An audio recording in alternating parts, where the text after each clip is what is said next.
Imagine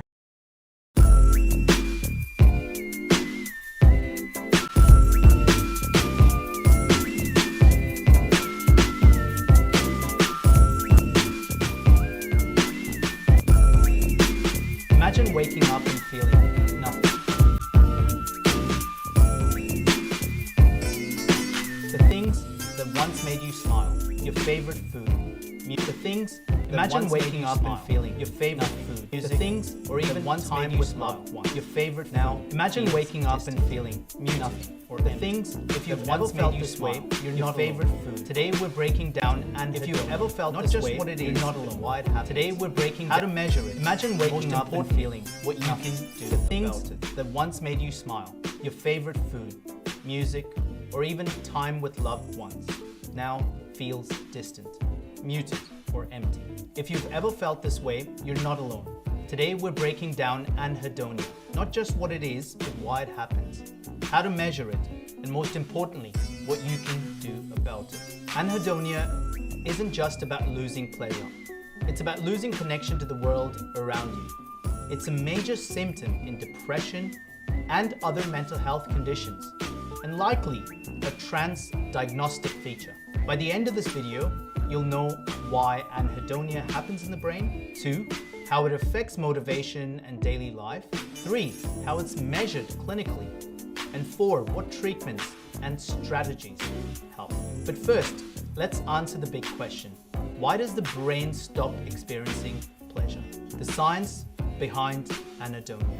Welcome to Psychiatry Simplified. I'm Dr. Sunil Rege, consultant psychiatrist. If you're interested in all things psychiatry, neuroscience, and mental health related, then this is the channel for you. Please hit the subscribe button to stay in touch with all our future videos. The term anhedonia comes from the Greek words an, without, and idoni, pleasure. It was first described in 1896 by psychologist Ribot, but only recently have we begun to understand what's happening in the brain. At its core, anhedonia is a disruption in the brain's reward system, the brain's way of processing motivation, pleasure, and learning. This system involves 3 key areas. First, the prefrontal cortex. The prefrontal cortex plans and assigns value to rewards. It's also the seat of executive function, planning, sequencing, error detection, error monitoring, completing tasks. 2, the ventral striatum, also known as the nucleus accumbens. This is often termed the reward center. This generates the feeling of pleasure. And 3rd, the dopaminergic system. The dopaminergic system drives anticipation, motivation, and reinforcement. When these systems stop functioning properly, activities that should feel rewarding don't. People with anhedonia describe it as feeling emotionally flat, like life is happening in grayscale. But anhedonia isn't just about the lack of pleasure. Anhedonia is a concept that involves learning. It involves reinforcement, it involves pleasure, and it also involves motivational pathways. There are 3 main types of anhedonia. 1, incentive anhedonia or anticipatory anhedonia. This is a disruption in the drive or urge to pursue rewarding experiences involving effort and determination. 2, consummatory anhedonia. This is the inability to feel pleasure in the moment. For example, not enjoying food or not enjoying music, smelling a flower and just not feeling anything. And 3rd, motivational, also at times known as appetitive anhedonia. This is the lack of motivation or desire to seek out rewards, not wanting to make plans or try new things. Note, this is not just about seeking out pleasure, but seeking out reward and reinforcement, the things that keep us going in life. These distinctions reveal that anhedonia isn't just about diminished feelings, it's also about diminished systems of urge, drive, and affective states. So how is anhedonia measured clinically? Clinicians use several scales to assess anhedonia, but the most widely used is the SHAP scale, which is the Snaith-Hamilton Pleasure Scale.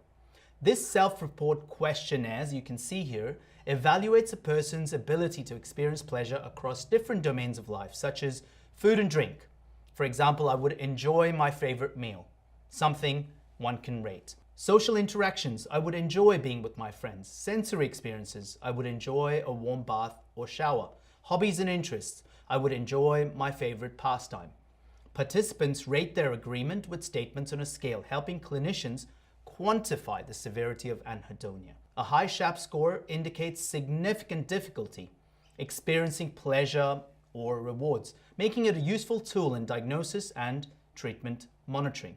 This becomes extremely important when we're treating depression, schizophrenia with predominant negative symptoms, or other conditions such as PTSD, OCD, etc., all of which can have anhedonia at the core of the illness. Now, how does a clinician differentiate anhedonia? There are a few aspects to take into account. These include broadly symptoms versus signs, trait versus state anhedonia, 3, pervasive versus selective anhedonia, and 4, the dimensional perspective of anhedonia. So let's look at each one. First, symptoms versus signs.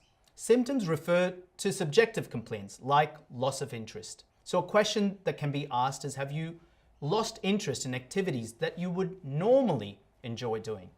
Signs are observable behaviors such as lack of positive emotion or social withdrawal. Family members can often provide that information, stating, so-and-so is just existing, doesn't seem to be present when he's playing with children. Some individuals may experience anhedonic alexithymia, which is struggling to express or articulate pleasure-related emotions. 2, trait versus state anhedonia. Now, anhedonia can either be a trait, meaning a persistent vulnerability factor in conditions, for example, like schizophrenia, where there might be a core biological affliction of the reward system. It can also be a state occurring temporarily during depressive episodes. Recognizing whether anhedonia is trait or state-based in its presentation is key in choosing the right treatment approach.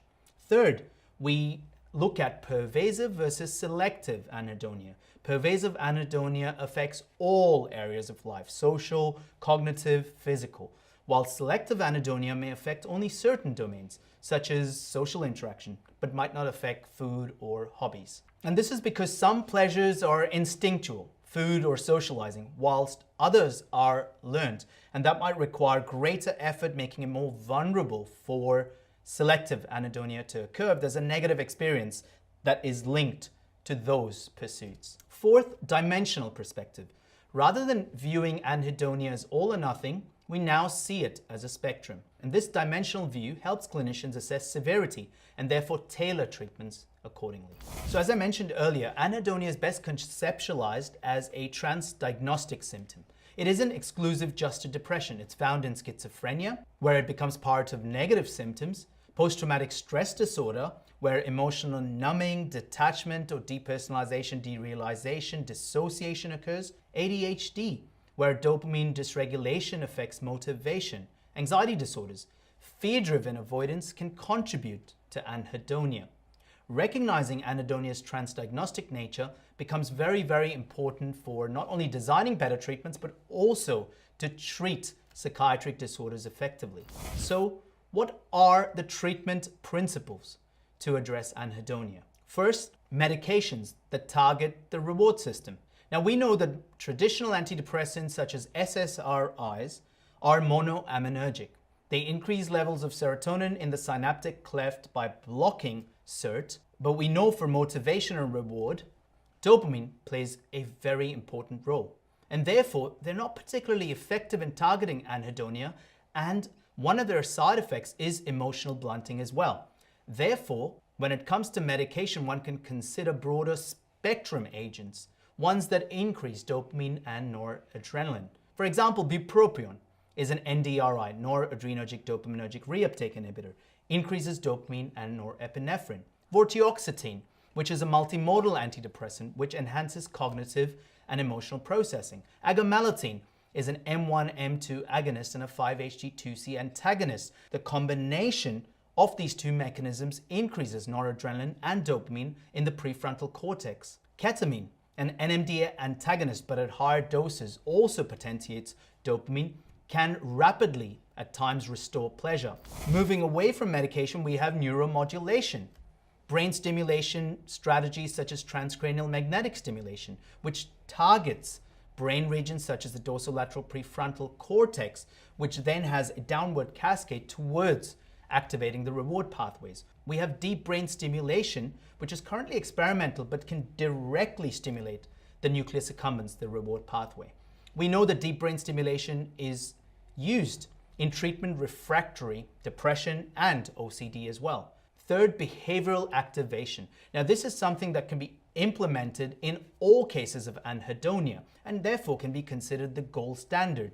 And this is engaging in activities before you feel like it. Because what we know, and I often do this in clinical practice, is I tell patients that the reward cascade doesn't have motivation right at the start.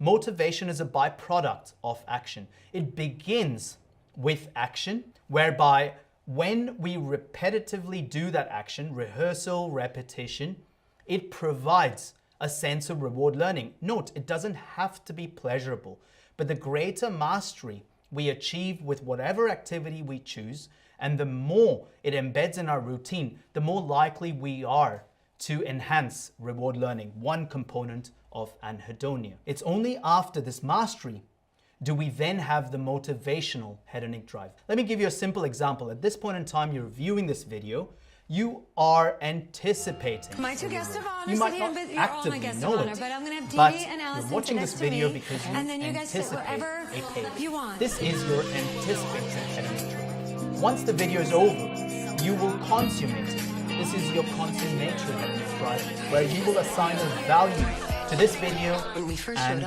potentially the channel as a result. The motivational aspects, which is really about, do I want to watch other videos? Is the motivational hedonic drive. That will be dependent on the value that you got from this or other videos. And you can see this is a cycle that maintains and moves the individual. You've had 4 Cokes and you're looking that happy. So therefore, an important caveat though is before engaging in activities, we've got to recognize that if the individual has significant psychomotor retardation, for example, we may need medication, we may need to address the significant mood disturbance before the individual can engage. However, it's helpful to consider behavioral activation as early as possible. And this results in rebuilding positive reinforcement. And fourth, we have psychotherapy approaches, where we can implement cognitive behavioral therapy, where often negative, distorted beliefs and negative dysfunctional assumptions in relation to tasks or one's confidence can be addressed. And this can assist in enhancing that pleasure. Mindfulness-based therapy increases awareness and acceptance. Social connection strategies are crucial. Even small interactions can help reverse anhedonia. So, what's the key message? Anhedonia doesn't have to be permanent. The brain is capable of rewiring itself through neuroplasticity, and with the right treatment, motivation, and pleasure. In summary, it's a breakdown in the brain's reward system. It can be measured using a SHAPS scale.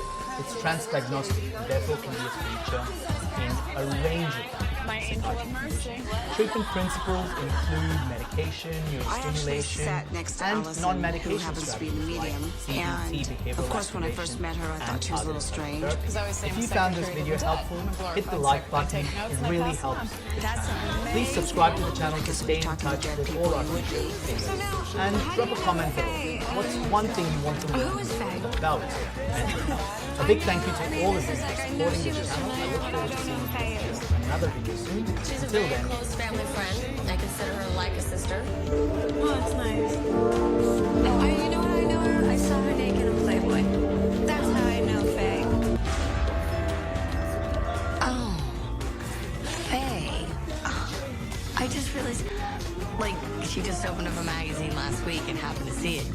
She posed naked in Playboy after the OJ trial. That's her. And I thought you looked amazing. Thank you.